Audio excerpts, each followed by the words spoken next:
Thanks so much for tuning in. Today we're going to take a look at the second song for the EP project that I've got going on. This song is a bit more up-tempo than the general genre of the EP, but I thought it was still fitting, so I kept it at this speed.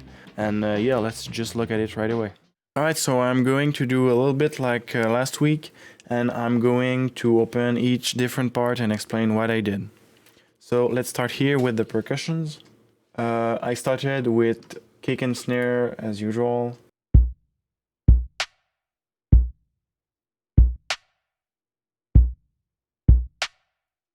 Very simple. Then I added a hi-hat in there.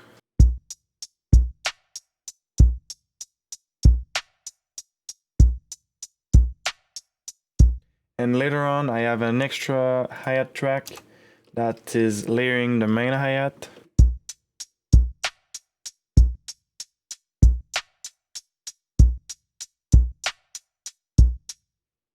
So yeah, that's pretty much it for the drums, nothing else. I do have a bit of processing going on though.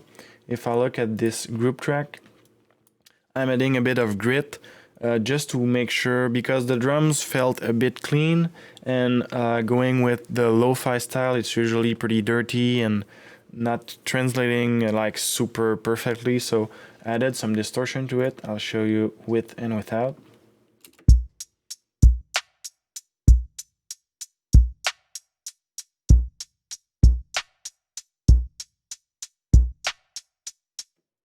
So it's a subtle difference, but it's just adding a little bit to the drums, and it fits better with the rest of the mix.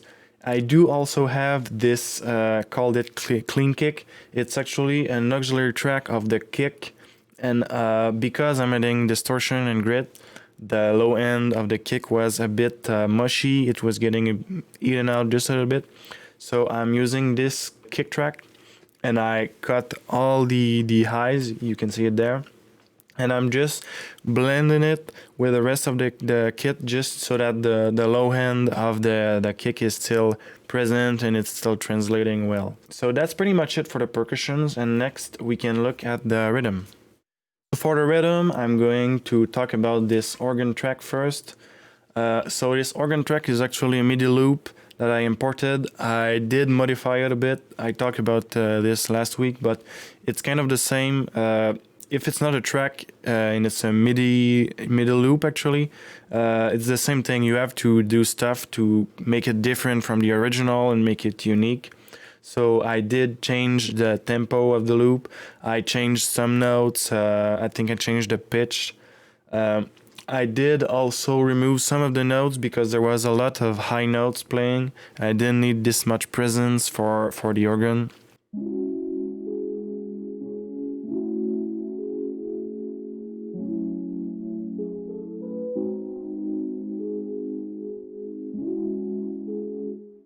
So really just this, and it's looping throughout the song. I do have an effect because at one point the organ is cutting. So what I did, I added a pretty strong reverb to it just so the cut was smoother.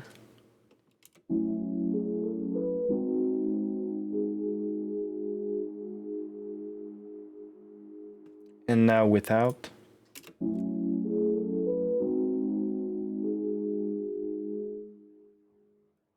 So the reverb is really making it smoother. When we removed it, immediately saw that kind of didn't feel right with the rest of the song. And that's pretty much it for the organ. Next we can look at the bass track. The bass track is a very simple 808 style bass. The attack is pretty slow, and it's just looping throughout the song. Very simple, it just felt right, didn't need to add much more.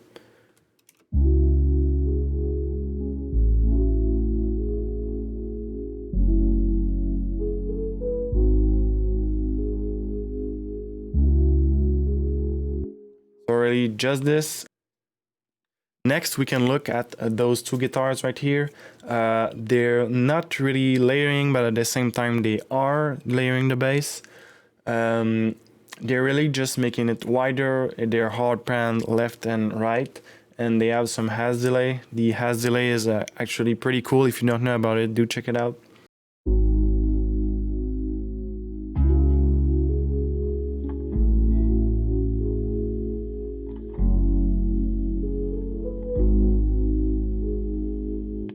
So that's pretty much it. They're just supporting the bass, and it's just making it wider, making it cooler, making it more interesting. And that's all I had for the rhythm section. Next we can look at the leads. For the leads, I have 2 guitar tracks. I'll show the first one. It's actually just a cool little picking loop.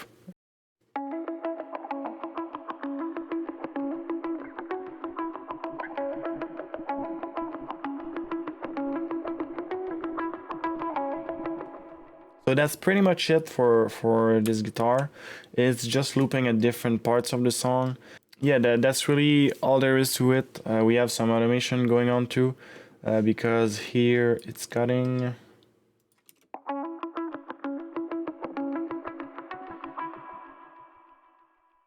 So a bit like the organ when it's cutting, we're just making it fade away in reverb. And then let's check this other guitar part. This one is a bit shorter.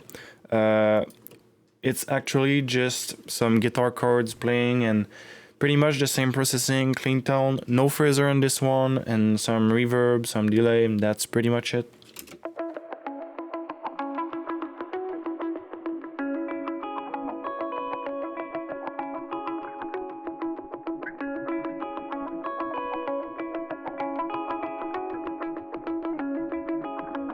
So that's pretty much it for the leads. We can look at the ambience next.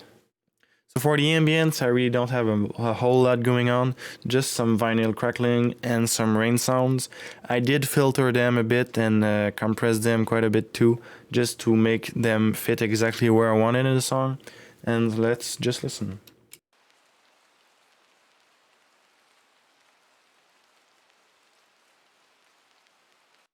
So it's very, very subtle, but just adding a little cool texture to the track again.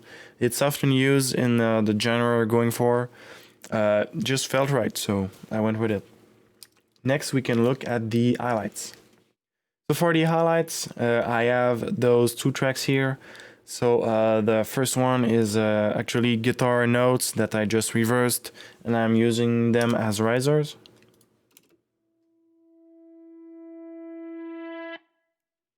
So they're pretty dry, and they're just layered a bit at a bunch of different places in the track, and it's just giving a little extra little something to listen to. And also I have this riser here. So it's actually a reverse cymbal, but I also added a tremolo to it to give this kind of chopping effect. And same thing, just added at a bunch of different places, not really at even distances, just added them where it felt right. You can see here I have a bunch of different guitar tails going on. And that's pretty much it for the highlights. And this covers pretty much the whole song. Next we can listen to the whole thing together.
That's all I'm going to show for now for this song. I'm planning on doing these small videos once a week until the EP is done. So if we stay on track, it should be released in about 2 months from now.